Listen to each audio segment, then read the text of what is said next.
Listen, you want to see, you're watching Guns N' Roses.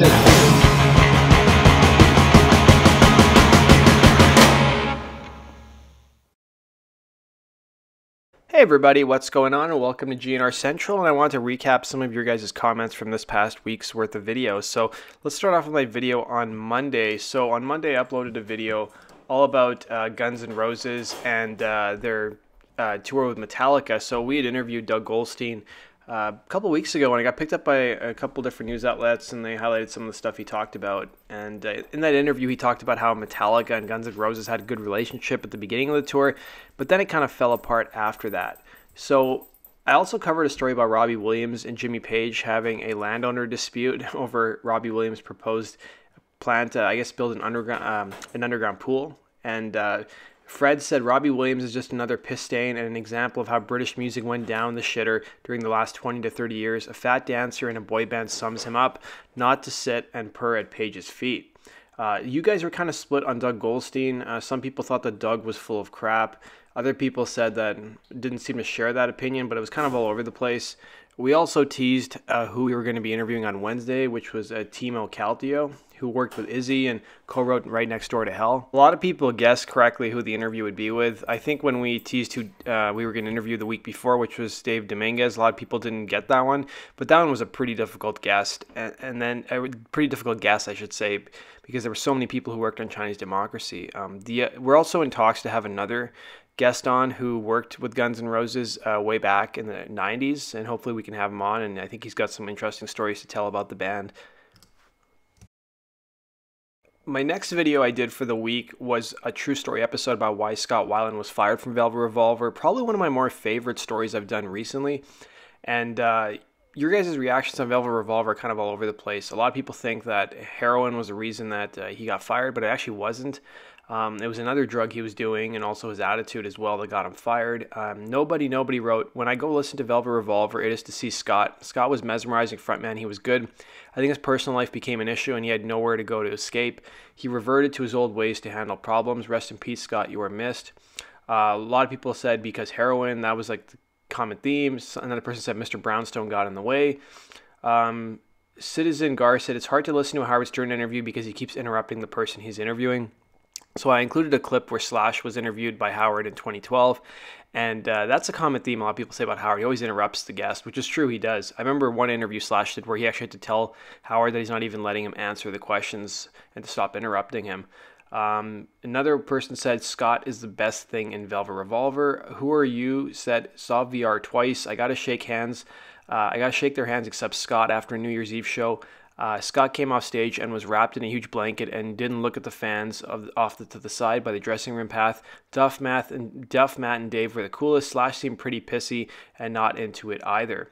Sonic Head F said, I was at the Glasgow show when he told the crowd he was done.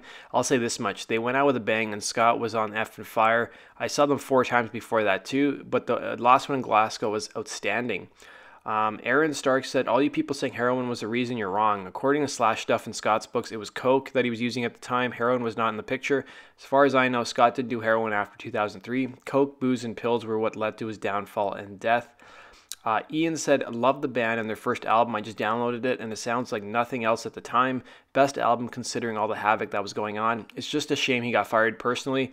I think it was a stupid move. Breakdown in communication on Scott, felt isolated, feeling like another outsider. Rest in peace, Scott. We love you in the UK and whole of Ireland. So yeah, there was quite a few comments and reactions to the Scott Weiland one. I've got a couple more Scott Weiland ones I've shot for my other channel, not Guns N' Roses True Stories, Rock and Roll True Stories. So you guys can look forward to that. And this one has more to do with STP. Sean said Howard doesn't get the diva stuff. So in Howard's interview with Slash, he said he doesn't understand why some rock and roll singers act all diva-ish. But what's funny is I've heard all these stories about Howard. Apparently he has all the hallways cleared out for him after the show, once he's done his radio show. And he said he's a million times worse now than Axl and Scott ever were. Look at how he treated Scott the engineer when his wife had cancer. It was disgusting. Who Are You said, I loved Howard for decades. It's a shame watching him become what he joked on. I feel like he is dead. Thank God for Joe Rogan, the H3 podcast, and Your Mom's House.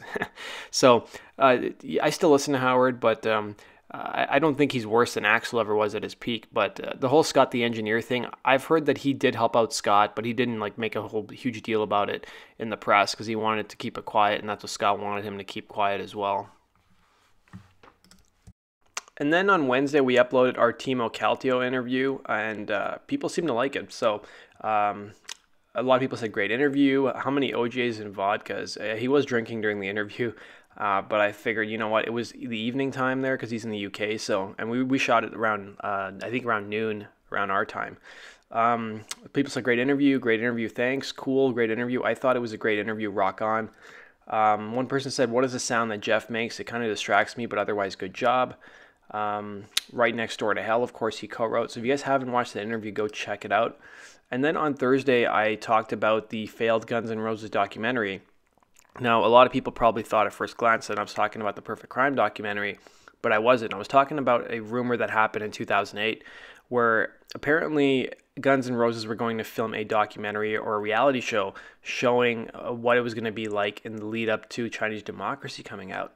But of course, it never ended up panning out like a lot of stuff with Guns N' Roses. And even Velvet Revolver was going to have a documentary filmed about them searching for a lead singer after Scott Weiland left. So if you guys remember, VR did do a documentary with VH1 when they were looking for a singer initially in 2002, 2003. But they were offered it once again and they declined it. So according to some of your guys' comments, Jeffrey said, I think the 2016-2017 Showtime was going to do one but never released it. They've done good ones like the Eagles and INXS, George Michael, and others. It's great deals with history, personal stuff, and business. So whatever happened to the Showtime GNR documentary? I don't remember the Showtime GNR documentary. I've seen some GNR stuff that showed up on IMDb, but it's like there's no description of what it is exactly. It just says documentary.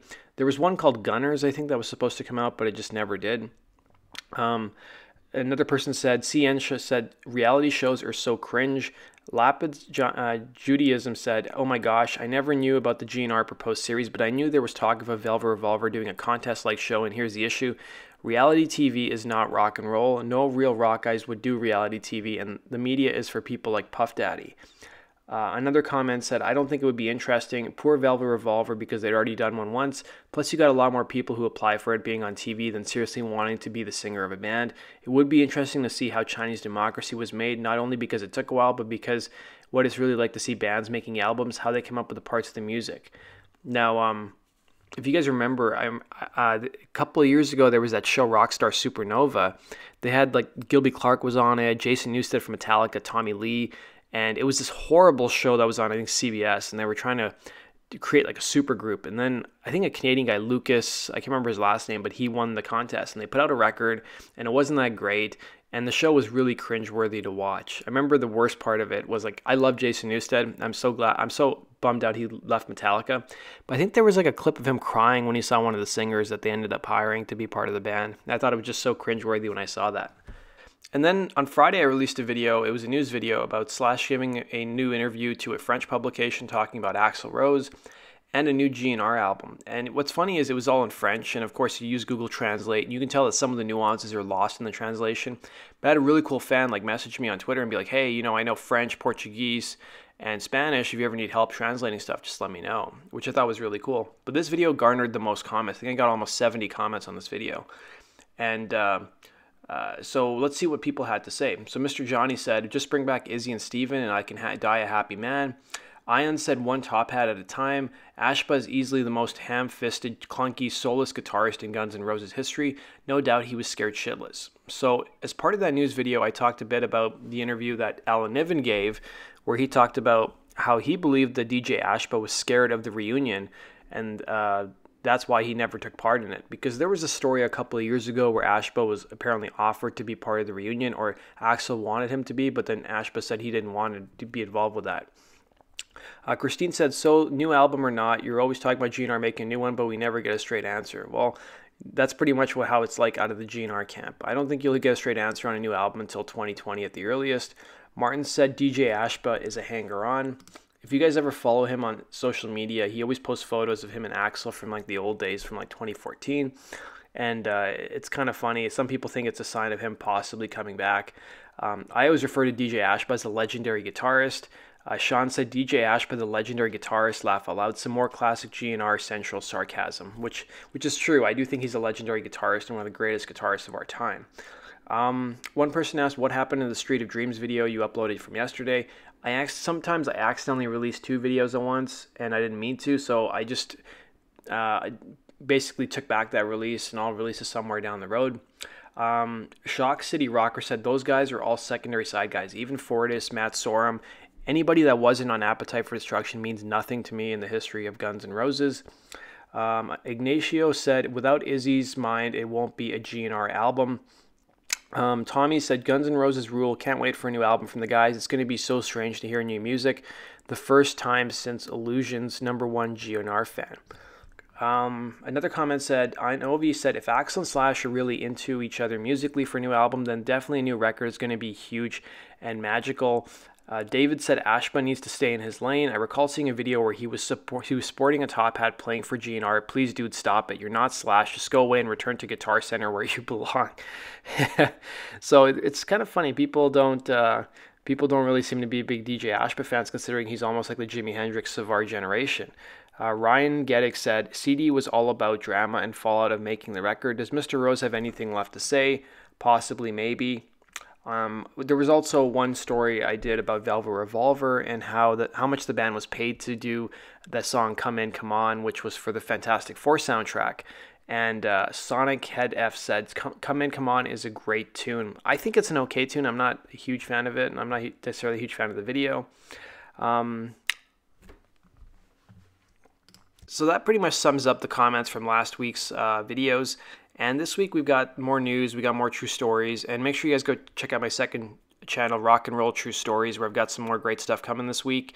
And let me know what bands or stories you'd like to see covered on that channel in the comment section. Take care, guys, and have yourself a good week. You're watching Guns N' Roses.